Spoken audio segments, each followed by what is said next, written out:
అందరికీ నమస్కారం అండి. గత 5 సంవత్సరాలు వైఎస్ జగన్మోహన్ రెడ్డి గారి దురాగత పాలన వలన రైతులు ఎంతో ఆవేదనతోటి అనేక ఇబ్బందులు ఎదుర్కొని అన్ని విధాలుగా కూడా చితికిపోయారు. పంట పండించి నలుగురికి అన్నం అందించే రైతుకు కూడా ఎటువంటి దుస్థితి తీసుకొచ్చారంటే తన భుక్తే ప్రమాదంలోకి నెట్టేసిన నిస్సహాయంగా రైతు ప్రభుత్వం నుంచి ఈ రాజకీయ వ్యవస్థలో ఉన్న నాయకుల దగ్గర నుంచి అధికార యంత్రాంగం గురించి సరైన సహాయం అందుతుంది, ఆదుకుంటారు అని ప్రతి సంవత్సరం కూడా ప్రతి పంట అప్పుడు కూడా కన్నీరుతో మిగిలిపోయిన పరిస్థితి మనం చూసాం. రైతుల దగ్గర కొనుగోలు చేసిన ఆహార ధాన్యాలని కూడా వీళ్ళు పూర్తిగా బకాయిలు పెట్టేసి ఆ ధైర్యం లేకుండా రైతుని కుంగదీసేశారు. చాలా బాధాకరమైన విషయం ఏంటంటే మా సివిల్ సప్లైస్ కార్పొరేషన్ ఒకప్పుడు రాష్ట్రంలో ఏ కార్యక్రమం చేసినా కూడా ఇతర శాఖలతో పోల్చుకుంటే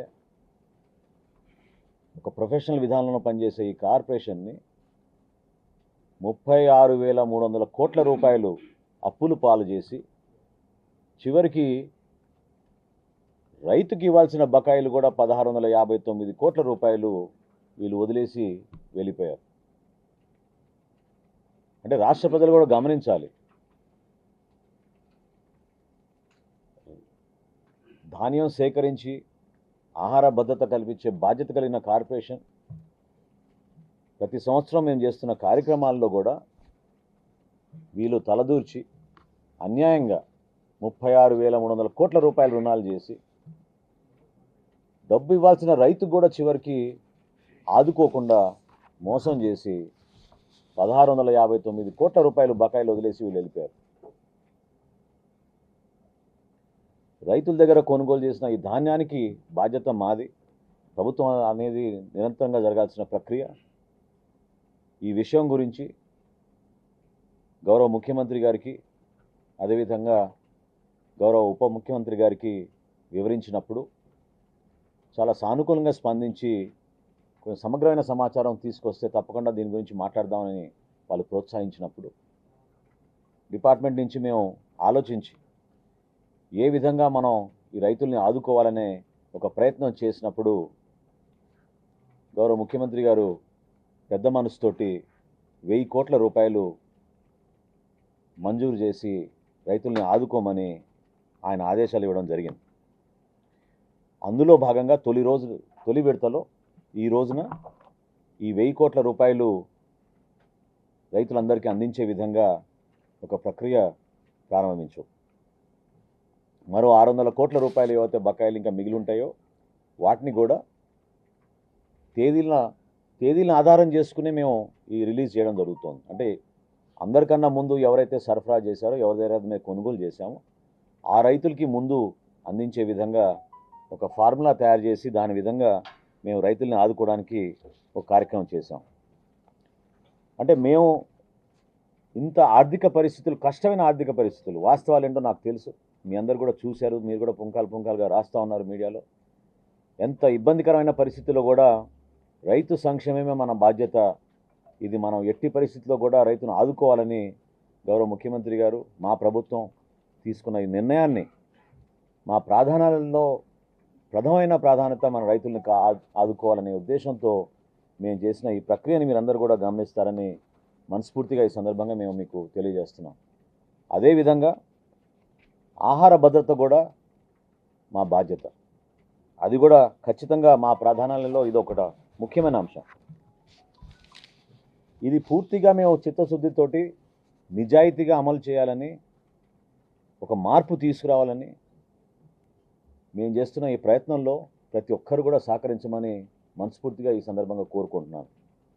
ఎందుకంటే ప్రజా పంపిణీ వ్యవస్థ ద్వారా అందించే బియ్యం మరియు ఇతర నిత్యావసర సరుకులు ఖచ్చితంగా సక్రమంగా నాణ్యతతోటి ప్రజలకు అందే విధంగా మేము చర్యలు చేపట్టబోతున్నాం. అందులో ఏ మాత్రం కూడా తూకంలో తేడా వచ్చినా లేదా సరుకు పక్కదారి పట్టించాలని కొంతమంది ప్రయత్నించినా ఎవరిని కూడా వదిలే ప్రసక్తే లేదు. చాలా కఠినంగా వ్యవహరిస్తాం. ఉదయమే మేము సమీక్షా సమావేశం ఏర్పాటు చేసుకున్నప్పుడు కమిషనర్ గారితో, ఎండీ గారితో నేను చెప్పింది ఏంటంటే, ఈ నెల మేము చేస్తున్న పంపిణీ కార్యక్రమంలో 251 MLS పాయింట్స్లో ఆల్రెడీ తనిఖీలు జరిగినాయి. అదేవిధంగా ఫేర్ ప్రైస్ డీలర్స్ మరియు మొబైల్ డిస్పెన్సింగ్ యూనిట్స్, MDUs అంటాం, ఈ వాహనాలు ఏవైతే తీసుకొచ్చి వీళ్ళు పంపిణీ చేస్తున్నారో వాళ్ళు సక్రమంగా పంపిణీ చేస్తున్నారు లేదా అనే బాధ్యత మా జిల్లా యంత్రాంగం పైన ఉంటుంది.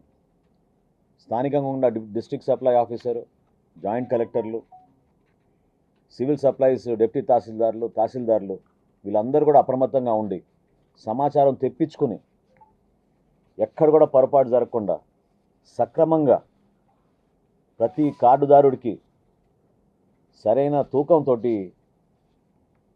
బియ్యం అందించే ఈ కార్యక్రమాన్ని జాగ్రత్తగా నిర్వహించాల్సిన బాధ్యత వాళ్ళందరిపైన ఉంటుంది. ఇంకా ఎన్నో మార్పులు తీసుకొస్తాం రాబోయే రోజుల్లో. నేను మరొకసారి రాష్ట్ర ప్రజలందరికీ కూడా మా ప్రభుత్వం చేపట్టబోయే ప్రతి కార్యక్రమం కూడా ఖచ్చితంగా నిజాయితీగా ఉంటుంది. పారదర్శకంగా ఒక మంచి విలువలతో కూడిన రాజకీయాలతో నిండి మనస్ఫూర్తిగా ప్రజలకి మంచి అధికారం చూపించాలనే ఉద్దేశంతో మేము కష్టపడి పనిచేస్తున్నాం. సో ఈ వ్యవస్థలో ఉన్న ప్రతి ఒక్కరూ దయచేసి వాళ్ళు కూడా ఆ మార్పు చూపించాలి. కష్టపడాల్సిన అవసరం వచ్చింది. మన రాష్ట్రాన్ని మనం కాపాడుకోవాలి. ఈరోజున్న పరిస్థితిని మనం మార్చుకోవాలనుకున్నప్పుడు నిజాయితీగా పనిచేయాలి. అందులో భాగంగా గత వారం రోజుల నుంచి మీరు చూశారు, రాష్ట్ర వ్యాప్తంగా ఎక్కడైతే బియ్యం అక్రమంగా ఎగుమతులకు పాల్పడుతున్నారో, ఒక అడ్డాగా కేర్ ఆఫ్ అడ్రస్గా కాకినాడ పోర్ట్ని మార్చేశారో అక్కడ తనిఖీలు విస్తృతంగా చేశాం. ఇప్పుడు వరకు మేము చేసిన తనిఖీల్లో 35,404 మెట్రిక్ టన్నులు సీజ్ చేయడం జరిగింది. ఈ 35,404 మెట్రిక్ టన్నులు సీజ్ చేసినప్పుడు సుమారుగా చూచాయిగా 159 కోట్ల రూపాయలు దాని విలువ. ఇది బహుశా ఇది ఏ రాష్ట్రంలోనూ ఈ విధంగా జరిగి ఉండదు. ఈ ఫుడ్ మాఫియాని మాత్రం మనం ఎట్టి పరిస్థితుల్లో కూడా ఉపేక్షించే సందర్భం రాకూడదు. ఈ మాఫియా ఏ విధంగా వ్యవస్థీకరించిందో మన కాకినాడ పర్యటనలో మీరందరూ చూశారు. చాలామంది మీడియా మిత్రులు, అధికారులు కూడా మేము మొట్టమొదటిసారి మమ్మల్ని కాకినాడ పోర్ట్లో గేటు దాటి మమ్మల్ని రానిచ్చారనే విషయం చెప్పినప్పుడు నేనే ఆశ్చర్యపోయాను.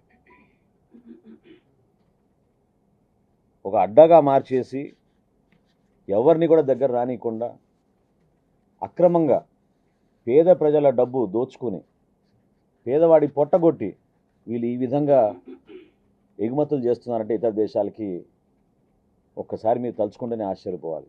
ఇది కేవలం కాకినాడ నగరంలో పోర్టు సమీపంలో ఉన్న గోడౌన్స్ వరకే మేము సీజ్ చేసిన విషయం. ఇది 35,404 మెట్రిక్ టన్నులు మాకు అక్కడే దొరికింది. ఇక రాబోయే రోజుల్లో ఈ తనిఖీలు, దాడులు ఖచ్చితంగా కొనసాగుతాయి. అనేక జిల్లాల నుంచి మాకు సమాచారం వస్తుంది. నేను ఒక భరోసా ఇవ్వబోతున్నాను. ఖచ్చితంగా ఆ మార్పు నెల రోజుల్లోనే మేము చూపిస్తాం. పబ్లిక్ డిస్ట్రిబ్యూషన్ సిస్టమ్ ద్వారా ప్రజలకు ఒక భరోసా కల్పించే విధంగా ఎవరు కూడా పొరపాటు చేయకుండా ఏ ఆశయాలతో అయితే కేంద్ర ప్రభుత్వం మాకు 39 రూపాయలకి కిలో బియ్యం మాకు ఇస్తుంటే దాన్ని కష్టపడి సరఫరా యంత్రాంగం ద్వారా 45 రూపాయల 33 పైసలు మాకు దాని ఖర్చు అవుతోంది ఒక కిలో బియ్యం. రూపాయికే కార్డుదారుడికి మేము సరఫరా చేస్తుంటే ఈ దుర్మార్గులు 8 రూపాయలకి 7 రూపాయలకి కొనుగోలు చేసి భారీ ఎత్తున ఈ స్కామ్కి పాల్గొంటున్నారు. దయచేసి రాష్ట్ర ప్రజలు కూడా ఆలోచించుకోవాలి. మీరు ఈ పొరపాటులో మీరు కూడా భాగస్వాములు కాబాకండి. ఎంతవరకు మనకి బియ్యం అవసరమో, ఏ విధంగా దాన్ని మనం జాగ్రత్తగా వాడుకోవాలో ఈ ప్రభుత్వం మీకు అందిస్తున్న కానుక ఇది. దాన్ని గౌరవించండి. ఒక రైతు పడే కష్టాల గురించి గతంలో అనేక జిల్లాల్లో పవన్ కళ్యాణ్ గారు నేను పర్యటించినప్పుడు మేము చూసాం. పంట పండించిన తర్వాత 3-4 రోజులు లారీ కింద పండుకొని మిల్లర్ల దగ్గర పోయి బతిమలాడుకోవాల్సిన పరిస్థితి తీసుకొచ్చారు ఈ గత ప్రభుత్వం. ఆ పరిస్థితి మారుతుంది. నేను మాటిస్తున్నాను మీకు, రాబోయే సీజన్లో ఏ మిల్లర్ కూడా తప్పు చేయకుండా, రైతుకి ఎక్కడ ఇబ్బంది కలగకుండా, ధాన్యం కొనుగోలు విషయంలో, ఈ ప్రొక్యూర్మెంట్ విషయంలో చాలా పారదర్శకంగా కొత్త టెక్నాలజీ వాడి ప్రతి ఒక్కరికి మేలు చేసే విధంగా మా పౌర సరఫరాల శాఖ నిలబడుతుందని ఈ సందర్భంగా తెలుపుతూ, ఈ 1000 కోట్ల రూపాయలు ఏ విధంగా మేము జిల్లాల వారీగా పంచామో మీకు వివరాలు ఇస్తాను. పశ్చిమ గోదావరి జిల్లాకి 565 కోట్ల 95 లక్షలు, తూర్పుగోదావరి జిల్లాకి 121 కోట్ల 96 లక్షలు, కోనసీమ జిల్లాకి 163 లక్షల 59 లక్షలు, కాకినాడ జిల్లాకి 21 కోట్ల 92 లక్షలు, ఏలూరు జిల్లాకి 119 కోట్ల 96 లక్షలు, చివరిలో బాపట్ల జిల్లాకి 6 కోట్ల 61 లక్షలు. సుమారు 50,000 మంది రైతులకి ఉపశమనం కలిగేటట్టు, ఇంత కష్టమైన ఆర్థిక పరిస్థితుల్లో కూడా నిజంగా ఒక విధంగా మా శాఖ పనితీరు చూసి ఇంకా ఉత్సాహంగా పనిచేయాలనే ఆలోచనతో అధికార యంత్రాంగం అందరూ కూడా కలిసి వస్తున్నారు. నేను మనస్ఫూర్తిగా వాళ్ళని అభినందిస్తున్నాను. ఎందుకంటే ఊహించలేని పరిస్థితుల్లో 2,000 కోట్ల రూపాయలు బకాయిలు బ్యాంక్ ఆఫ్ బరోడాకి మేము చెల్లించాం. ప్రభుత్వ సహకారంతో, ముఖ్యమంత్రి గారి ఆదేశాలతోటి, చెడ్డ పేరు రాకూడదు మన ప్రభుత్వానికి అనే ఆలోచనతో ఆర్థికంగా ఇబ్బంది పడినా ముందుగా స్టాచ్యుటరీ పేమెంట్ 2,000 కోట్ల రూపాయలు ఆల్రెడీ వెచ్చించాం.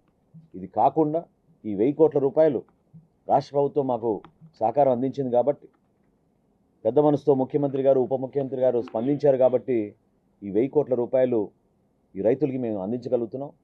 రాబోయే రోజుల్లో ఖచ్చితంగా ఆ బ్యాలెన్స్ 600 కోట్ల రూపాయలు తప్పకుండా కొద్ది రోజుల్లోనే అది కూడా మేము మన రైతులకి అందించే విధంగా మీకు ఒక భరోసా ఇస్తున్నామని ఈ సందర్భంగా తెలుపుకుంటున్నాను. ఖచ్చితంగా మా సివిల్ సప్లైస్ కార్పొరేషన్ని ఫైనాన్షియల్గా స్టేబుల్ చేయబోతున్నాం.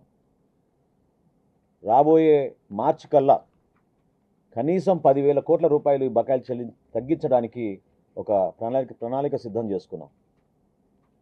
బ్యాంకులకి చెల్లించాల్సింది ఉంది. తప్పకుండా వాళ్ళకి ప్రాధాన్యత ఇచ్చి వాళ్ళు కూడా రాబోయే రోజుల్లో రైతులను ఆదుకోవడానికి ముందొచ్చి క్రెడిట్ ఫెసిలిటీస్ ఎక్స్టెండ్ చేసే విధంగా బ్యాంకర్స్ని, ఫైనాన్షియల్ ఇన్స్టిట్యూషన్స్ అందరిని కూడా సహకరించమని నేను కోరుతున్నాను. ఎందుకంటే చాలా నిజాయితీగా పనిచేస్తాం. కనీసం 10,000 కోట్ల రూపాయలు మార్చి 31వ తారీఖు కల్లా తిరిగి వాపసు చెల్లించడానికి ఒక ప్రణాళిక సిద్ధం చేసుకుని ముందుకెళ్తున్నాం. దాన్ని కూడా ఈ ఇన్స్టిట్యూషన్స్ అందరూ కూడా గుర్తిస్తారని, తద్వారా మన రాష్ట్రానికి మరింత మేలు జరుగుతుందని మనస్ఫూర్తిగా మేము ఆశిస్తున్నాం. ఎవరైతే ఈ దోపిడీకి పాల్పడ్డారో, కొంతమంది ఇంకా పాల్పడుతున్నారో వాళ్ళని మాత్రం వదిలే ప్రసక్తే లేదు. ఒక్క ద్వారంపూడి కుటుంబం చేసిన అవినీతి మామూలు విషయం కాదు. ఆ ప్రాంతంలో ఇది రాష్ట్ర వ్యాప్తంగా వాళ్ళు దాన్ని విస్తరించారు. ఆ నెట్వర్క్ని డిస్మాంటిల్ చేయాలి. అన్ని జిల్లాల్లోనూ వీళ్ళు భయంకరంగా ఈ మాఫియాని పెంచుకుంటూ వచ్చారు. తప్పకుండా రాబోయే రోజుల్లో కఠినంగా మేము వీళ్ళపైన చర్యలు తీసుకుంటాం. సమాచారం సేకరించుకుంటున్నాం, ఇంకా తనిఖీలు చేస్తాం. ఈ వ్యవస్థ మాత్రం ప్రక్షాళన జరిగే వరకు ఒక ప్రణాళిక సిద్ధం చేసుకుని రాష్ట్ర ప్రజలకి మేలు చేసే విధంగా మేము ముందుకెళ్తాం. Thank you.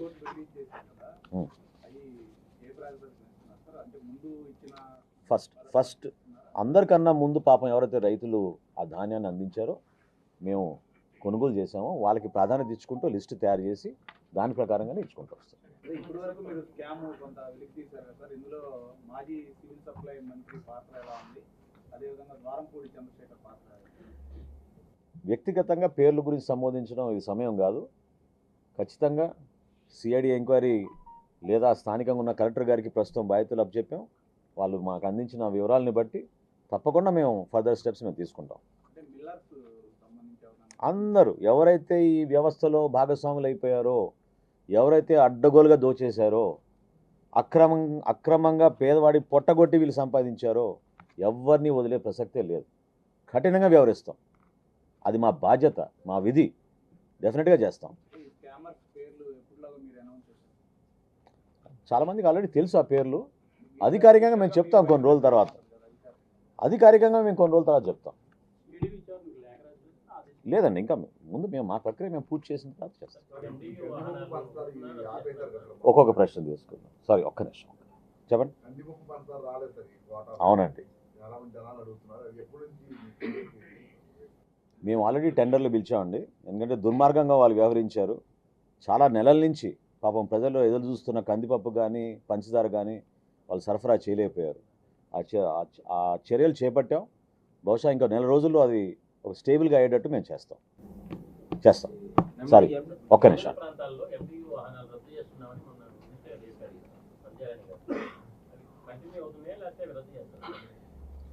ఇదొక మంచి ప్రశ్న వాస్తవంగా. ఎందుకంటే ప్రజలకు ఇంకా తెలియదు. ఈ మాఫియాలో ప్రధాన భాగస్వాములు ఈ ఎండిఓ యూనిట్లు. ఆ విధంగా క్రియేట్ చేశారు గత ప్రభుత్వం. దాదాపు 1500 కోట్ల ఆర్థిక నష్టం కలిగే విధంగా మన కార్పొరేషన్కి 9,260 మొబైల్ డిస్పెన్సింగ్ యూనిట్లు కొన్నారు వీళ్ళు. 9,260 మొబైల్ డిస్పెన్సింగ్ యూనిట్ కొని ప్రతి నెల మేము 27,000 రూపాయలు వెచ్చిస్తున్నాం దానికి ఒక్కొక్క యూనిట్. ఇంతకన్నా అన్యాయం ఏమి ఉండదు. ఉన్న వ్యవస్థని ఇంకా బలపరచాలి. కేంద్ర ప్రభుత్వం ఇచ్చిన నిధుల్ని మనం సక్రమంగా వాడుకోవాలి. అంతేగాని 2027 వరకు కాంట్రాక్ట్ సైన్ చేసి 1,500 కోట్ల రూపాయలు ఆర్థికంగా నష్టం కలిగించే విధంగా కార్పొరేషన్ తీసుకున్న మూర్ఖమైన నిర్ణయం అది.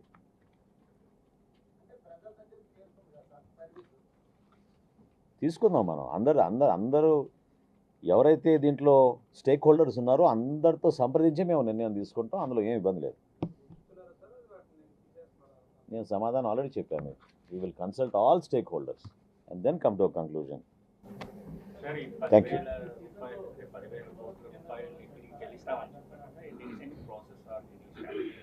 There are statutory payments that we have to make. It's our responsibility. ఖచ్చితంగా మేము ఫైనాన్షియల్గా స్టేబుల్గా ఉండి ఒక మంచి మెసేజ్ తీసుకెళ్లే విధంగా ఒక బాధ్యతతోటి, of course with the support of the state government, తప్పకుండా ఈ బ్యాంకర్స్కి, ఫైనాన్షియల్ ఇన్స్టిట్యూషన్స్కి సివిల్ సప్లైస్ కార్పొరేషన్ ఆంధ్రప్రదేశ్లో అద్భుతంగా పనిచేస్తోంది. ఒక నమ్మకంతో వీళ్ళకి మనం క్రెడిట్ ఫెసిలిటీస్ అందించవచ్చు అనే విధంగా మార్చి కల్లా మేము తీసుకొస్తాం. ఈ 3,000 కోట్లు ఆల్రెడీ రిలీజ్ అయింది. బ్యాంకర్స్కి 2,000 అవునండి. 2,000 కోట్ల రూపాయలు బ్యాంక్ ఆఫ్ బరోడాకు ఆల్రెడీ చెల్లించాం. ఇంకో 1,000 కోట్లు డైరెక్ట్గా ఈ రోజున మేము రైతులకు అందిస్తాం. Thank you. ఏమండి, ప్రస్తుతం జరుగుతుంది. తప్పకుండా మీకు ఏమైనా అనుమానం ఉంటే మీకు క్షేత్రస్థాయిలో ఒకసారి పర్యటించి చూసుకోండి.